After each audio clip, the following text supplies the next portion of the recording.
Hello guys, this is Asif Khan and welcome to my new brand video. তো চলে আসলাম নতুন একটা ভিডিও নিয়ে। আজকের দিনটা অনেক স্পেশাল। আজকে কোরবানি ঈদ। তো সবাইকে জানাই ঈদ মোবারক।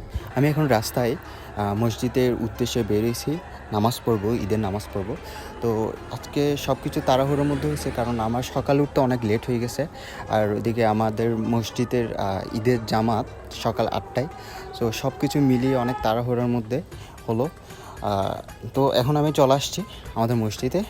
আমি ঢুকে নামাজ পড়বো। নামাজ পড়ে আমার দাদা দাদির কবর জিয়ারত করব। জিয়ারত শেষে তারপর আবার বাড়িতে ব্যাক করব।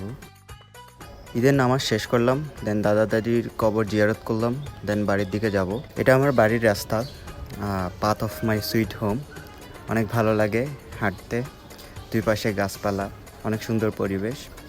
তো আজকের আকাশটা একদম ফ্রেশ, একদম ফ্রেশ। বৃষ্টি হওয়ারও কোনো সম্ভাবনা দেখতে পাচ্ছি না। তো এটা হচ্ছে আমি অনেক ফিটফাট হয়ে গেছিলাম মসজিদে, কিন্তু বাসায় এসে এখন কষাইয়ের মতো ভান ধরতে হবে, কারণ সকাল থেকে দুপুর পর্যন্ত কষাইয়ের কাজ করতে হবে আর বিকালে গিয়ে ডেলিভারি ম্যানের কাজ করতে হবে। এটা হচ্ছে আমাদের গরু, মাশাল্লাহ। তো একটু পরে তাকে হালাল করা হবে।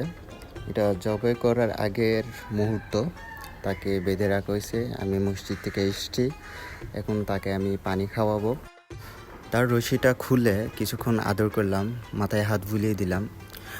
আসলে কোরবানির গরুগুলা অল্প দিনের জন্য আসলেও অনেক মায়ায় জড়িয়ে নেয় সবাইকে, এটাই তার প্রমাণ। আর এখনও হুজুর এসে পৌঁছায় নাই, তাই সবাই অনেক দৌড়াদৌড়ির মধ্যে আছে, সব কিছু নিয়ে ব্যস্ত। তো আমি এখন কি করব, হুজুর আসার আগে তাকে একটু পানি খাওয়াই নিব, যাতে তার গলাটা শুকায় না যায়। আর পশু কুরবানির আগে পানি খাওয়ানোটা সুন্নাত, তো তাকে আমি পানি খাওয়াচ্ছি।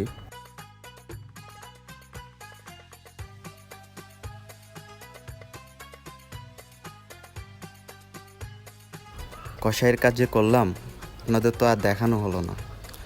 যাই হোক, আপনারা আমার কষ্ট দেখে অনেক কষ্ট পাবেন, তাই আর দেখাইলাম না, ডিরেক্টলি রান্নার পোশনে চলে আসলাম।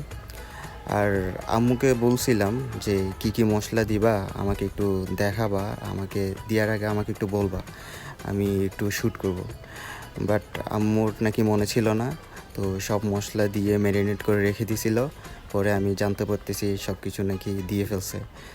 তো যাই হোক, কিছু তো আর করার নেই, আমি ডিরেক্টলি রান্নার পোর্শনটা দেখাবো আপনাদেরকে, আর মশলার দেওয়ার পোর্শনটা তো আর দেখাতে পারলাম না। আর ভালো কথা, এখানে কিন্তু গরুর সব সাইডের মাংসই কিন্তু আছে, তাই এটার টেস্টই কিন্তু আলাদা হবে। চুলায় বসিয়ে দিলাম মাংস। বাই দ্য ওয়ে, আমরা রান্না করব মাটির চুলায়, আপনারা অলরেডি দেখতে পাচ্ছেন। আর মাটির চুলায় রান্না করা তরকারির স্বাদই কিন্তু আলাদা। আর কোরবানিতে আমাদের বাড়িতে অনেক রান্না হয়, তাই আম্মু প্রেফার করে মাটির চুলায় রান্না করতে।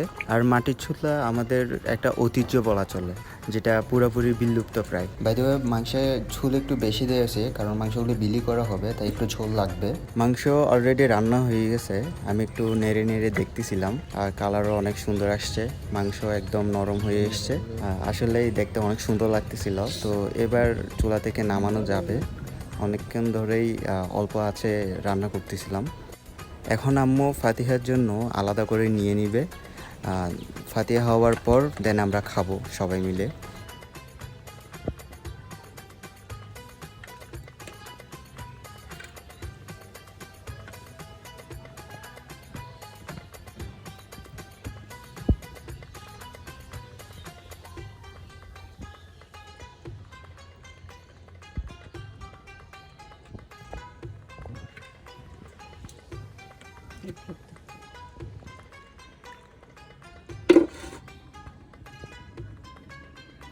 ফাতিহা দেওয়া শেষ, এবার আমি বিসমিল্লাহ করে খেয়ে দেখব।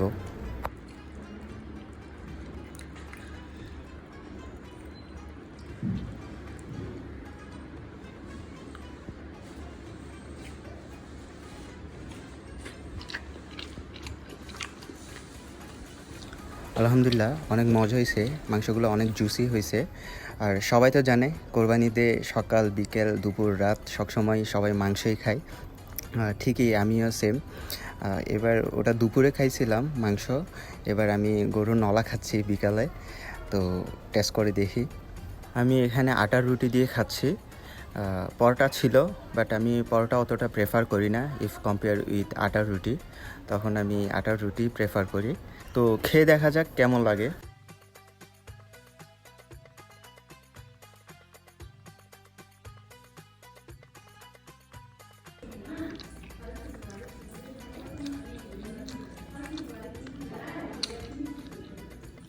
এবার আমি সাদা ভাতের সাথে ট্রাই করে দেখব। দেখুন মাংসগুলো কতটা সফট, কতটা জুসি।